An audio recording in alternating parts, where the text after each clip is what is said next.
네, 21학년도 피트 9번 문제.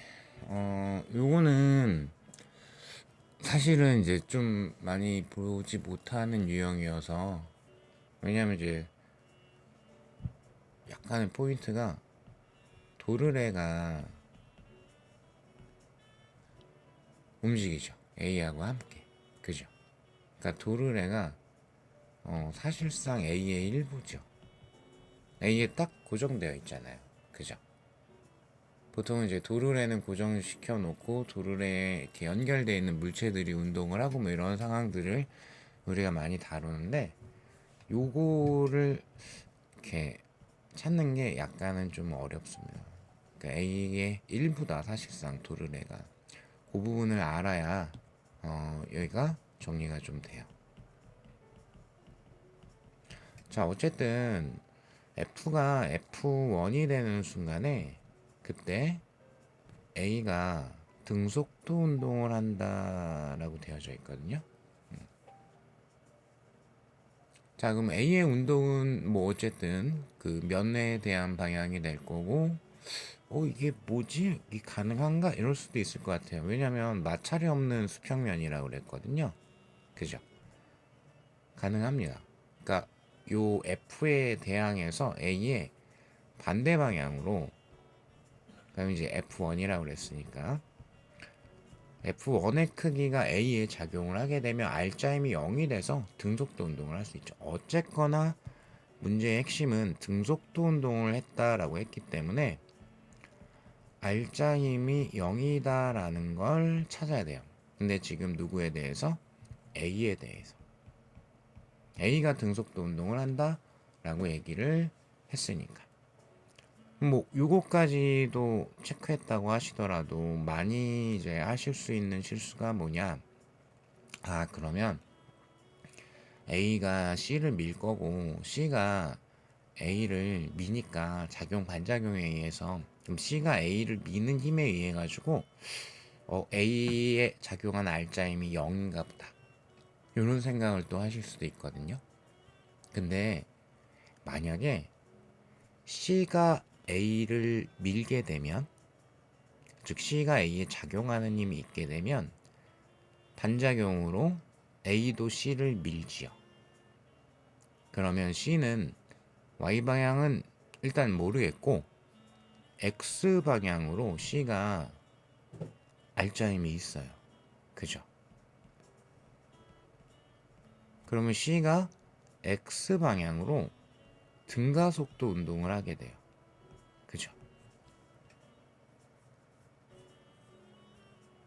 그러면 안 되죠. 왜냐하면 A가 지금 X방향으로 등속도 운동을 한다 라고 했고, 그리고 C는 분명히 A의 우측면을 따라서 운동을 한다, A에서 분리되거나 하지 않는다, 뭐 이렇게 나와 있으니까, 그러면 C하고는 X방향, 수평 방향에 대한 운동은 등속도 운동으로 똑같아야 돼요. 그죠? 그러니까 A는 등속도이고 C는 오른쪽 방향의 등가속도? 그러면 C가 뿅 하고 날아가야 되거든요. 이건 아니죠. 그러면, 그러니까 이 부분이 약간 어려워요. 지금 얘기한 거. 이 둘 사이에, A하고 C 사이에 주거니 받거니 하는 힘이 없어야 됩니다. 그래야 C가 최소한 수평 방향에 대해서는 등속도 운동을 하게 돼요. 물론 이제 연직 방향으로는 R자임이 존재할 수 있고, 연직 방향으로는 빨라지는 운동을 할 수는 있죠. 이해되실까요? 자, 다시 A가 수평 방향의 등속도 운동을 한다. 근데 C는 A 어쨌든 오른쪽 면에서 운동을 하고 있다. 그러니까 A 입장에선 C가 자기의 오른쪽 면에서 뭐 위로 올라가거나 밑으로 내려가거나 하는 운동을 할 거다라는 얘기예요. 즉 A 입장에서 C는 수평 방향으로는 움직이면 안 돼요. 자기의 속도랑 똑같이 움직여야 되니까. 그죠? 우측면을 따라서 운동을 한다라고 했으니까. 그죠? 이해되실까요? 그래서 A, B, A, C 사이에는 주거니 받거니 하는 힘이 없다가 포인트입니다. 자, 그러면 얘는 한꺼번에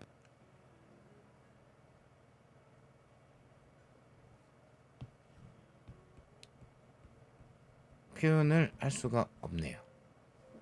왜냐하면 A는 등속도 운동을 하지만 B하고 C는, 그러니까 A 위에서 B가 만약에 오른쪽으로 운동을 하면 A 옆에서 C는 아래로 내려갈 거고, A 위에서 B가 왼쪽으로 운동을 하면 A 옆에서 C는 위로 올라갈 거거든요. 함께 운동하지 않아요. A에 대해서 B, C가 아까 운동하는 게 존재하기 때문에 함께 운동하지 않죠. 그래서 한 세트로는 구성을 못해요. 그러면 힘 표시를 좀 구체적으로 해야 될 필요가 있겠다 해서 필요한 게 뭐냐 보시면 장력을 표시를 하셔야 돼요. 자, 그러면 도르래의 마찰은 무시하니까 회전력학 신경 안 쓸 거고요. 자, 그러면 동일한 실 위에 모든 지점 팽팽한 정도 똑같으니까 일단은 여기가 T가 있을 거고, C 쪽에도 똑같은 크기의 T가 작용을 할 겁니다. 그죠? 근데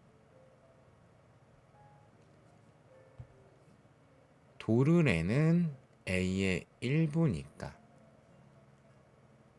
그래서 이 윗줄 B가 연결된 윗줄 쪽에 도르래가 받는 힘은 T의 크기로 왼쪽이고요. 그 다음에 도르래 아래쪽 줄 도르래가 받는 힘은 T의 크기로 아래쪽이죠. 그죠? 요게 있어야 돼요. 어렵죠. 그래서 결론은 뭐냐? 연직 방향은 어차피 합이 0이 돼버리기 때문에 신경 안 쓸 거고요. 수평 방향이 얘랑 A, 얘랑 두 개입니다. 그래서 F1과 T가 크기가 똑같은 거예요. 그래야 A에 작용하는 R자 힘이 0이 될 거거든요. 요거. 그러니까 해설지는 되게 간단해 보이는데 좀 상당히 고민을 해야지 도출할 수 있을 거예요. 자, 그러면 여기에서 이제 F1의 크기를 몇 mg라고 구해라 라고 했으니까 결과적으로는 T의 크기를 몇 mg로 구해라 라는 얘기가 되겠죠. 그럼 이제 A에 대한 건 끝났기 때문에 B하고 C 쪽을 봐야 되겠습니다. 오케이? 자, 그러면 B하고 C 쪽을 볼 건데 얘네들을 A하고 함께 사실 오른쪽으로 A의 속도를 이제 V라고 하면 움직이는 게 있거든요. 그러니까 시험 문제 풀고 있는 내 입장에서 이거를 구성하게 되려면 B는 뭐 그렇다라고 쳐도 C가